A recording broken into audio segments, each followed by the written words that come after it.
마태복음 5장 14절에서 16절입니다. 신약성경 6면에 있습니다. 마태복음 5장 14절에서 16절입니다.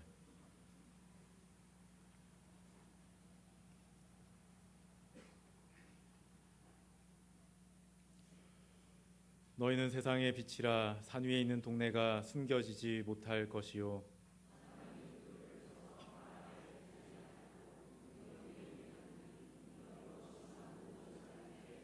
함께 읽겠습니다.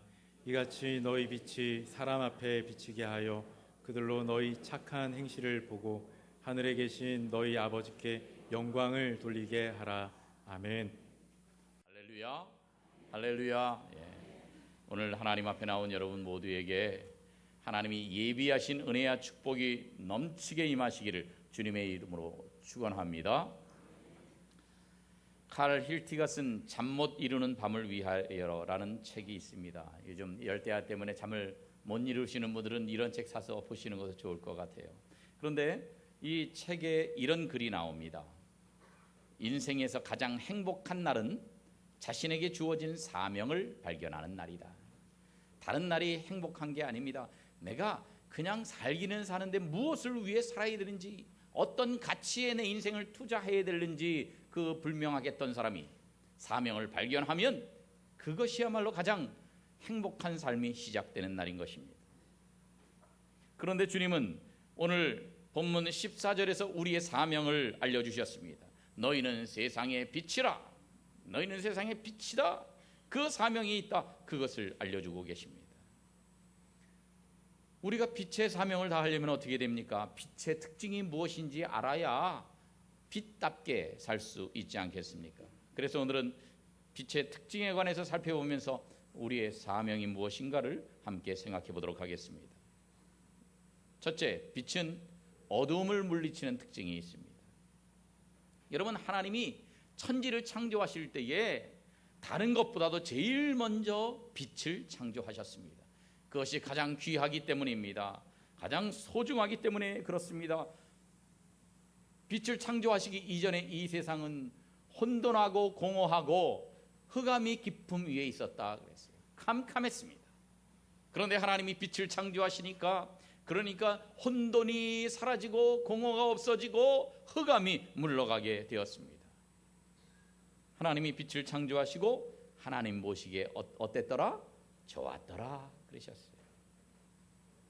여러분, 빛은 어둠을 물리치는 그러한 기능이 있습니다. 밤이 아무리 깜깜하고 어두워도 아침에 태양이 뜨면 어두움은 소리 없이 사라지게 됩니다. 깜깜한 방에 들어갔는데 전등을 딱 켜면 어둠이 사라지고 확 환하게 됩니다. 빛이 있으면 어둠은 사라지는 거예요. 그런데 여러분, 이 세상은 타락한 영이 지배하고 마귀가 지배하는 어두운 세상입니다. 그래서 예수님이 요한복음 8장에 보니까 깜깜한 이 세상에 빛으로 오셨다고 말씀하십니다.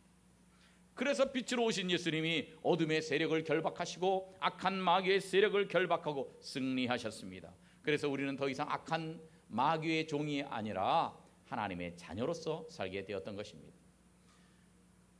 요한복음 1장 12절에 보니까 영접하는 자 곧 그 이름을 믿는 자들에게는 하나님의 자녀가 되는 권세를, 특권을 우리에게 주셨다고 말씀합니다.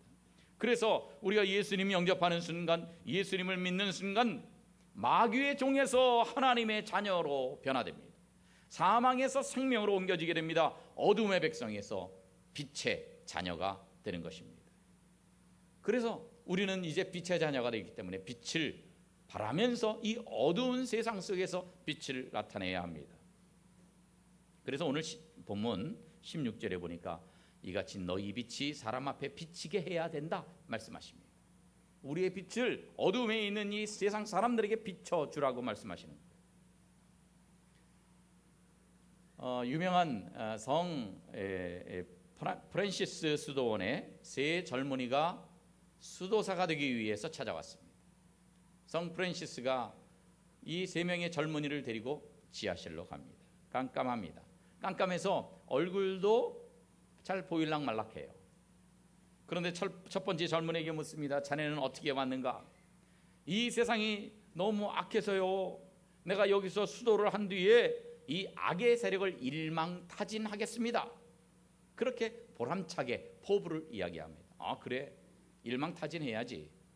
두 번째 젊은이에게 묻습니다. 자네는 어떻게 왔는가?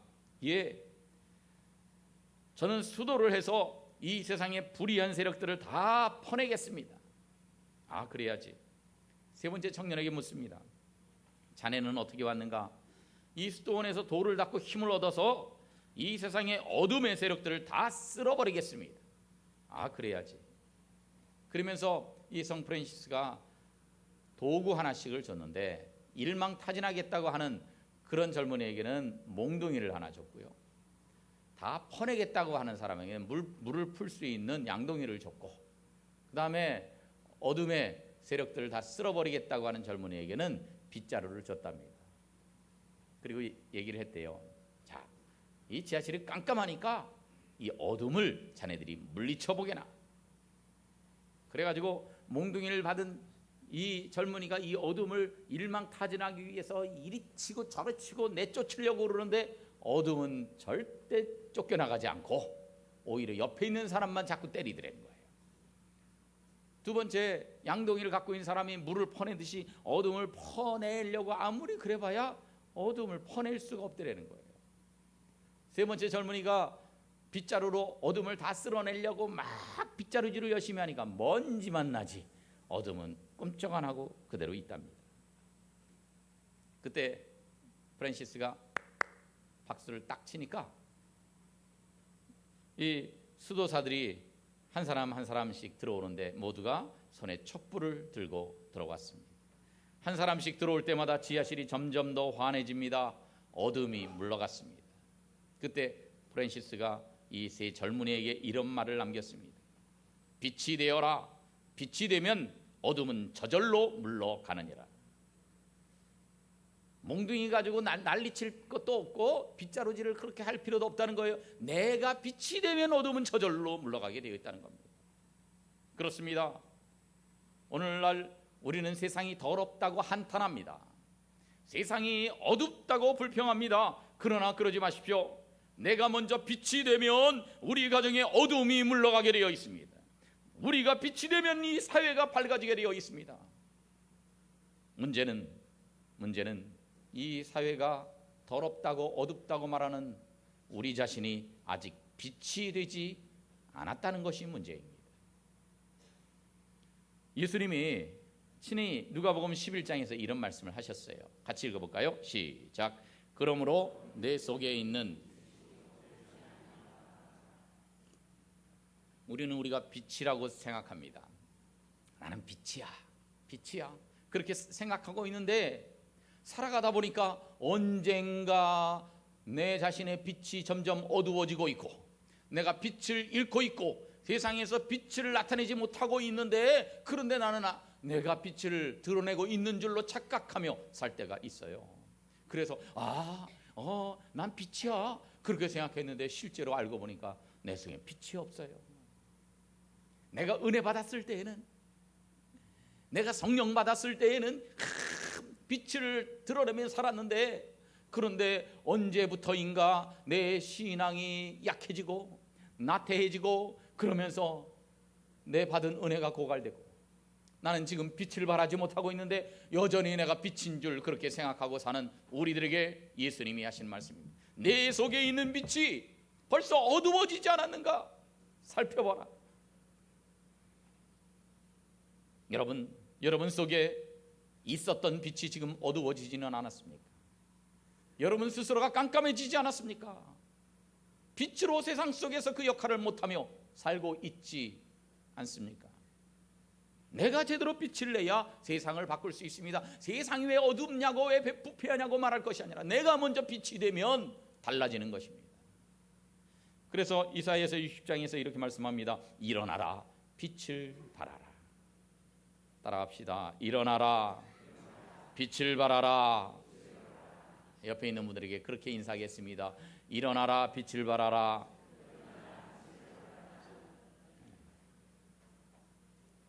우리가 빛을 발하면 어둠은 자연히 물러납니다. 소리 없이 물러갑니다. 빛만 비추면 됩니다. 주님은 세상 다른 사람들 보고 빛이 되라고 하지 않으시고 내가 세상의 빛이라고 말씀하십니다. 내가 빛이 되어야 한다고 말씀하십니다. 내 속에 있었던 빛이 어두워지지 않았는가를 확인하고 내가 빛이 되어서 세상의 어둠을 물리치는 빛의 사명을 감당하는 여러분 되시기를 주님의 이름으로 축원합니다. 두 번째, 이 빛은 길을 인도하는 안내자의 역할을 합니다. 시편 119편을 보니까 주의 말씀은 내 발의 등이요 내 길의 빛이니이다. 내가 가는 길을 잘 비춰주고 잘 갈 수 있도록 안내하는 역할을 한다는 겁니다. 여러분, 우리가 세상에서 빛이 되어서 세상 사람들에게 바른 길을 가르쳐주는 안내자의 역할을 해야 합니다. 다음 그림을 보면 이게 등대예요. 깜깜한 밤에 등대가 빛을 비춰줍니다. 그냥 이쁘라고 비춰주는 것이 아니라 이 망망대해에서 고기잡이를 하고 돌아오는 어부들에게 항구로 돌아가는 백길을 알려주는 것입니다. 사랑하는 성도 여러분, 우리가 빛으로서 어떻게 해야 됩니까? 이 망망대해 같은 험한 세상 속에서 길을 잃고 헤매는 많은 사람들에게 길을 인도해 줄 수 있는 안내자의 역할을 우리가 해야 하지 않겠습니까? 이것을 잘해야 많은 영혼들이 주님 앞에 돌아오게 되는 것입니다. 우리가 빛의 사명을 잘 감당하면 이 세상에서 길을 잃고 방황하는 많은 사람들을 주님께로 인도할 수가 있습니다. 그래서 다니엘 12장에 보니까 많은 사람을 옳은 대로 돌아오게 한 자는 별과 같이 영원토록 빛날 것이라고 말씀합니다. 그래서 우리가 정말 빛이 되어서 다른 사람들의 가야 할 인생의 방향을 제대로 알려주고 제대로 안내해 줄 수 있는 참된 빛의 사명을 감당하는 여러분 되시기를 주님의 이름으로 축원합니다. 세 번째, 빛은 치료하는 기능을 갖고 있습니다. 말라기 4장 2절을 보니까 공의로운 해가 떠올라서 치료하는 광선을 비추리니, 치료하는 광선을 비춰주겠다는 거예요. 그러니까 이게 치료하는 기능이 있다는 거예요. 빛에. 사실요, 옛날에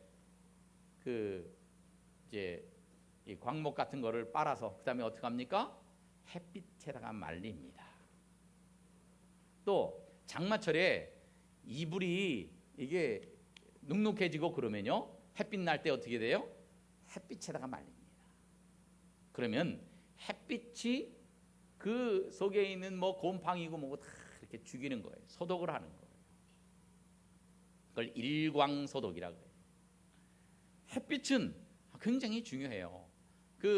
이제 외국에서 흉악범들에게 주는 형벌 가운데 하나가 햇빛을 못 보게 하는 거예요. 그러면요, 이 사람들 못 견딥니다. 왜냐하면 이제 북유럽 이 사람들은요, 햇빛만 나면 그냥 윗옷을 벗고 그냥 엎드려서 막 이렇게 일광욕을 하잖아요. 왜 일광욕을 하는지 아십니까? 거기는 워낙 햇빛이 그렇게 좋을 때가 많지 않기 때문에 그래요. 그리고 이 양반들 피부가 곰팡이 이런 것들이 많아서 일광소독을 해줘야 돼요. 그런데 우리나라 사람들은 꼭 그렇게 그냥 이렇게 일광욕을 안 해도 큰 문제는 없어요. 미국에서 제일 자살률이 높은 도시하고 전 세계에서 자살률이 높은 나라가 어디냐? 전 세계에서 자살률이 높은 나라가 덴마크입니다. 그리고 미국의 도시들 가운데 자살률이 제일 높은 데가 시애틀이에요.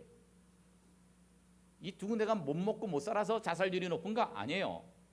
덴마크가 지상 낙원이라고 불릴 정도로 아주 복지 정책도 잘 돼 있고 잘 사는 데예요. 아주 좋은 데예요. 그런데 자살률이 높아요. 시애틀도요, 미국에서 아주 살기 좋은 도시 가운데 하나예요. 그런데 왜 여기서 자살률이 높은가?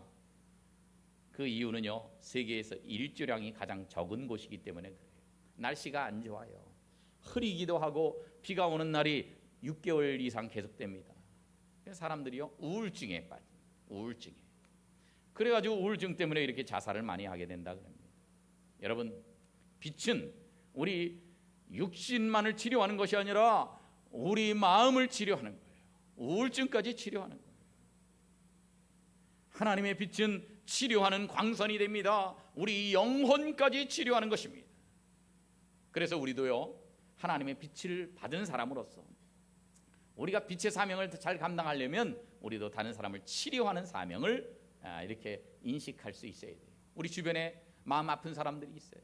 상처받은 사람이 있어요. 고통스러워하는 사람이 있어요. 그런 사람들에게 우리가 찾아가서 그들의 마음을 위로해주고 그들의 그 상처를 치료해주는 역할을 우리가 할 때에, 그때 우리는 빛이라고 말할 수 있을 것입니다. 아무쪼록 우리 주변에 많은 사람들을 치료해 주십시다. 병든 영혼을 치료하고 병든 가정을 치료하고 병든 사회를 치료하는 이 빛의 사명을 잘 감당하는 복된 성도들 되시기를 주님의 이름으로 축원합니다. 네 번째, 빛은 생명을 주는 그런 역할을 합니다. 오늘 본문 14절에 보니까 산 위에 있는 동네가 숨겨지지 못할 것이요. 저 산 꼭대기에 있는 집들이요, 그 동네에서 밤에 불을 켜면 저 멀리 산 아래에서도 보인다는 거예요. 빛은 드러나게 되어 있습니다. 빛은 전달되게 되어 있습니다. 우리가 예수 그리스도라는 빛을 가지고 있으면 이 빛을 감출 수가 없습니다. 그것이 드러나게 되어 있어요. 세상에 나가서 내가 예수 믿는 것 드러내게 되어 있고 그 예수 그리스도를 다른 사람들에게 드러내고 전달하게끔 되어 있는 것입니다. 그럴 때 그들이 생명을 얻게 됩니다. 마태복음 4장에 보면 예수님 납달리 땅, 스불론 땅에 가셨어요. 그런데 이렇게 기록되어 있습니다. 흑암에 앉은 백성이 큰 빛을 보았고, 예수님을 빛이라고 표현한 거예요. 사망의 땅과 그늘에 앉은 자들에게 빛이었도다. 예수님이 가는 곳마다 빛이 비쳤습니다. 그런데 그 예수님이 지금 말씀하십니다. 너희는 세상의 빛이라. 그것은 오늘날 우리도 가는 곳마다 빛을 비춰야 된다는 거예요. 사망의 땅과 그늘에 앉은 많은 사람들에게 빛을 비춰야 하는 사명이 우리에게 있다고 하는 것입니다. 달라스의 교회에서 달라스 제1침례교회에서 예배를 드리는데 목사님이 늘 하던 식으로 설교 전에 우리 교회에 오늘 처음 나오신 분 자리에서 일어나 보십시오 그랬다는 거예요. 그랬더니 몇 사람이 일어났어요. 그래서 박수로 환영을 하고 앉으시라고 그랬어요. 그런데 이제 그 다음에 성경 본문을 읽고 설교를 하려고 그러는데 한 청년이 아까 일어났었는데 안 앉고 그냥 서 있는 거예요. 그래서 왜 안 앉고 서 있느냐? 뭐 할 말이 있느냐? 물어봤는데 할 말이 있습니다. 목사님, 저는 지난주에 비로소 구원을 받았습니다. 제가 이 달라스에 19년 동안 살았는데 19년 동안 제게 복음을 전하는 사람이 아무도 없었습니다. 그래서 예수님 모르고 살다가 지난 주일에 구원받았습니다. 19년 동안 정말로 지금 보니까 헛되게 살았습니다. 잃어버린 제 19년의 세월이 억울합니다. 그렇게 말을 하더랍니다. 여러분, 달라스의 교회가 얼마나 많은지 아십니까? 달라스의 교회가 1000개가 넘습니다.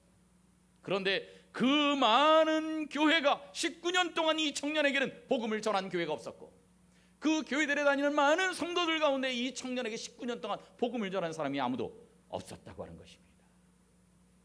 이것은 달라스의 얘기가 아니라 오늘날 우리의 이야기인지도 모릅니다. 우리 주변에도 이런 사람들이 있을 수 있습니다. 오랫동안 우리가 이웃으로 알고 지냈는데도 복음을 전하지 않아서 아무도 나에게 복음을 전하지 않더라. 정말로 가치 있는 삶을 모르고 살았다. 잃어버린 세월이 억울하다고 그렇게 얘기할 수 있는 사람이 우리 주변에도 있지 않겠습니까? 우리가 복음을 제대로 전하지 못했다면 우리는 빛이라고 말할 수 없습니다. 그것은 빛이 아닙니다. 난 빛인 줄 알았는데 이미 어두워진 사람일 뿐입니다. 다음 주에 우리가 태신자 본작정을 하려고 그럽니다. 주님은 너희는 세상의 빛이라고 말씀하셨으니 우리가 이 어둠에 있는 분들에게 빛을 비춰야 합니다. 태신자를 작정하고 전도 대상자를 작정하는 이 일에 우리 모두가 동참해. 이것보다 귀한 일이 없어요. 이것이야말로 우리의 사명이에요. 그 사명을 주님은 오늘 우리에게 주고 계신 것입니다. 그런데 내가 복음을 전하지 않으면 나 혼자 빛인데 내가 복음을 전하면 그 사람도 빛입니다. 내가 두 사람에게 전도하면 그 사람 두 사람이 빛이 되는 겁니다. 그분들이 또 전도하면 또 다른 빛들이 생겨납니다. 내가 복음을 전하면 그 사람까지 빛으로 만드는 것입니다. 그러면 빛이 많아집니다. 나 혼자서 비추는 데는 그 넓이 한계가 있어요. 그런데 빛이 많아지면 더 멀리까지 비출 수 있는 것입니다. 그래서 열심히 내가 이 사람 전해서 이 사람도 빛이 되게 만들고, 이 사람이 전해서 이 사람도 빛이 되게 만들고, 이렇게 열심히 불을 켜고 다니는 사람이 있는가 하면 열심히 불을 끄고 다니는 사람도 있습니다. 여러분은 불을 켜는 사람이십니까? 불을 끄는 사람이십니까? 가만히 있으면 여러분의 불도 꺼지게 될지 모릅니다. 이 빛이라고 하는 것은 착한 인격을 의미하기도 합니다. 오늘 본문 16절 말씀 다 같이 읽어보겠습니다. 시작. 이같이 너희 빛이 사람 앞에 비치게 하여 그들로 너희 착한 행실을 보고 하늘에 계신 아멘. 너희 빛이 사람 앞에 비치게 한다는 건 무엇으로 비추려 하는 거예요? 불신자들에게 무엇으로 비춰주라는 거예요? 방언을 가서 막 해버리면 너희 빛이 비춰질 것이다? 그거 아니에요. 뭐예요? 착한 행실이라고 친절하게 설명을 하고 계십니다. 예수 안 믿는 사람은요, 우리의 착한 행실을 보는 거예요. 그래서 우리가 착할 필요가 있어요. 우리가 착해져야 됩니다. 착한 것이 중요합니다. 사도행전에서는 안수 집사들을 세울 때에 사도행전 6장에 보니까 그 자격에 대해서 성령 충만, 지혜 충만, 그 다음에 어떤 사람이라 그랬어요? 칭찬받는 사람. 칭찬받는 사람. 불신자들에게도 칭찬받는 사람은요, 착한 사람이에요. 사도행전 11장에 보면 바나바에 대해서 설명이 나오는데요, 바나바는 어떤 사람이라고요? 착한 사람이라는 거예요. 그리고 성령과 믿음이 충만한 사람이라고 그렇게 설명하고 있습니다. 성령 충만, 믿음 충만으로는 안 되고 착한 것도 있어야 된다는 거예요. 바나바는 얼마나 착했는지 성령 충만보다 먼저 착한 사람이라고 설명하고 있어요. 그러니까 이 말은 우리는 우리 사역을 제대로 감당하려면 인격과 은혜가 조화를 이루어야 된다는 거예요. 두 가지 다 갖춰야 된다는 겁니다. 은혜인가 인격인가? 교회에서는 은혜로 버팁니다. 그러나 세상에서 일을 해보면 일하는 세상 속에서는 인격으로 버티는 것입니다. 우리가 교회 와서 예배할 때는 우리의 영이 드러나지만 직장이나 가정에서는 우리 육이 드러나고요, 우리 승질머리가 다 드러나는 거예요. 그래서 세상에서, 가정에서 저분은 정말 착한 사람이다, 그러면 그 사람은 정말 빛된 삶을 살고 있는 것입니다. 은혜가 인격을 대신할 수 없을 때가 많고 인격이 은혜를 대신할 수 없을 때가 많습니다. 교회에서는 아주 천사편데, 그런데 세상에 나가서 일을 같이 하다 보면 그러면 은혜가 바닥이 나고 혈기가 드러나고 그리고 미숙한 인격이 드러나는 경우가 얼마나 많습니까? 그래서 자신도 힘들고 주변 사람들도 힘들게 만드는 사람들이 의외로 많아요. 그 중에 하나가 감정의 조절 능력의 상실입니다. 그래서 자기 감정을 스스로 조절해야 되는, 이게 안 돼. 그러다 보니까 인격이 아직 미숙해요. 그러니까 세상에 나가서 이 성질대로 살다 보니까 빛을 드러낼 수가 없는 거예요. 내가 받은 바 은혜는 있고 믿음은 있어요. 그런데 인격이 안 돼 있다 보니까 세상에서 빛이 안 되는 겁니다. 사실이요, 은혜는요, 교회 와서는 은혜를 쫙 받을 수 있어요. 기도할 때 또 은혜를 받을 수 있어요. 그런데 중요한 건 그 은혜의 지속 시간이 문제예요. 은혜 받고 오래 지속이 안 되는 거예요. 방전이 금방 돼버리는 겁니다. 그래가지고 예배드리고 한지 1시간 만에 싸워. 너무 금방 그 세상의 유혹과 욕심에 사로잡혀 버립니다. 그래서 교회에서나 세상에서나 한결같은 착함과 한결같은 신실함이 중요한 것입니다. 하나님도 심지가 견고한 자를 붙들어 주신다 그랬어요. 일을 함께 해보면요, 더 많이 함께 일을 하고 싶은 사람이 있고, 반대로 아우 저 사람하고는 일하기 싫어, 함께 일하기 싫어하는 사람도 있습니다. 여러분은 주변 사람들이 함께 일하고 싶어하는 분들입니까? 나 저 사람은 일하기 싫어 이러는 대상입니까? 은혜도 중요하지만 일을 해보면요, 은혜를 담고 있는 그릇이 중요해요. 인격이 중요해요. 물론 은혜 없는 사람이 그냥 성품이 착하다고 해서 구원받는 건 아닙니다. 그래가지고 구원은 못 받아요. 그런데 우리가 세상에 나가서 빛이 되려면 세상 사람들은 우리가 뭐 어떤 성령의 은사를 받았는지가 중요치 않습니다.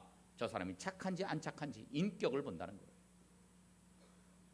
우리가 나가서 뭐 방언을 하고 무슨 입신을 하고 막 뒤로 누워 자빠지고 그것 때문에 정말 우리를 빛으로 인정하는 것이 아니라, 우리가 불신자가 보기에도 인격적으로 살 때 그때 우리를 빛으로 인식하기 시작하는 것입니다. 그래서 우리는 미숙한 인격을 잘 조절해야 돼요. 불신자에게 다가갈 때는 은혜보다 인격이 그 사람에게는 더 중요합니다. 왜냐하면 은혜는 변하는 거거든요. 은혜 받았다가 은혜가 떨어졌다 그러기도 합니다. 우리의 감정도 변덕이 심합니다. 우리의 열정도 식을 때가 있습니다. 상황도 변합니다. 근데 인격은 잘 안 변합니다. 그래서 착한 사람들이 은혜 받으면 이게 금상첨화입니다.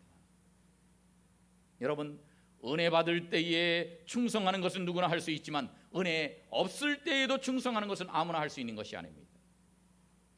은혜 받았을 때 감사하는 것은 누구나 할 수 있지만 은혜가 바닥났을 때에도 감사하는 것은 정말 쉬운 일이 아닙니다. 은혜가 충만할 때 기도하는 것 누구나 할 수 있지만 은혜가 하나도 없어졌을 때에 그때 기도하러 하나님 앞에 나오는 것, 이것이야말로 아무나 할 수 있는 일이 아닙니다. 내게 이익이 될 때 열심 내는 건 누구나 하는 일이지만 내게 손해가 될지라도 열심을 내는 것은 아무나 할 수 있는 일이 아닙니다. 하나님의 일은 은혜와 더불어 인격으로 하는 것입니다. 이 두 가지가 조화를 이룰 때에 우리가 빛된 삶을 살아갈 수가 있습니다. 여러분은 은혜로 살고 계십니까? 아니면 인격으로 살고 계십니까? 여러분에게는 은혜가 부족하십니까? 아니면 인격이 부족하십니까?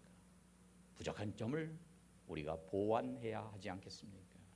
아무쪼록 우리가 은혜도 많이 받고 또 인격적으로도 성숙해서, 그래서 주변 사람들에게 빛이 되고 주변 사람들에게 감동을 주고 하나님의 영광을 드러내는 빛의 사명을 감당하시기를 주님의 이름으로 축원합니다. 마지막으로 따라하겠습니다. 기왕이면 큰 빛이 되라. 기왕이면 큰 빛이 되라. 우리는 발광체가 아니라 반사체입니다. 우리 스스로 빛을 내는 거 아니에요. 우리는 빛 대신 주님의 빛을 반사하는 것입니다. 마치 해는 요거는 스스로 빛을 내는 발광체예요. 그러나 달은 그렇지 않습니다. 달은 햇빛을 받아서 반사하는 거지 스스로 빛을 내는 건 아니에요. 그렇다고 달이 무용지물이냐? 아닙니다. 깜깜한 밤에 달이 있으면 얼마나 고맙습니까? 모든 걸 비춰주는데 아주 유용합니다. 우리도 반사체로서 달과 같은 존재인데 달은요, 그 빛이 똑같지 않습니다. 다음 그림처럼 달이 우리에게 비춰주는 빛은요 다 달라요. 초생달도 있고 금음달도 있고 반달도 있고 반달보다 조금 더한 달도 있고 보름달도 있고 뭐 그렇단 말이에요. 보름달이 되면 아주 밝게 비칩니다. 초생달처럼 아주 가늘면 손톱 조금 잘라놓은 것 같은 그런 것 정도면 빛이 있는 것 같긴 하지만 큰 도움이 안 됩니다. 우리 성도들이 빛인데, 여러분들이 다 빛인데, 태양을 반사하는 달처럼 주님의 빛을 반사하는 우리가 많이 반사하는 사람도 있고 조금밖에 못하고 있는 사람도 있습니다. 그래서 어떤 사람은요 초승달 같은 사람도 있고, 어떤 사람은 반달 같은 사람도 있고, 어떤 사람은 보름달 같은 성도도 있습니다. 여러분은 어떻습니까? 여러분은 어느 쪽에 속하십니까? 이 중에서 고른다면 여러분들은 어느 쪽 사람이라고 말할 수 있겠습니까? 여러분은 빛을 많이 비추고 있습니까? 아주 조금만 비추고 있습니까? 아니면 빛이 있는 것 같긴 한데 있거나 말거나 우리에게는 하나도 도움이 안 되는 정도로만 살고 계십니까? 기왕이면 큰 빛이 되십시다. 기왕이면 큰 빛이 되십시다. 그래서 많은 사람들에게 빛을 비추고 많은 사람들에게 도움을 주고 많은 사람들을 옳은 길로 돌아오게 하는 큰 빛이 되는 여러분 되시기를 주님의 이름으로 축원합니다. 기도하겠습니다. 고마우신 아버지 하나님, 우리에게 빛의 사명을 주시니 감사합니다. 우리가 세상 사람들의 길을 인도하게 하시고 세상에 생명을 주게 해주시고 우리가 착한 인격을 소유하며 기왕이면 큰 빛이 되어서 빛의 사자로서 복음의 빛을 비추는 저희들 다 되게 해 주시옵소서. 예수님의 이름으로 기도하옵나이다. 아멘.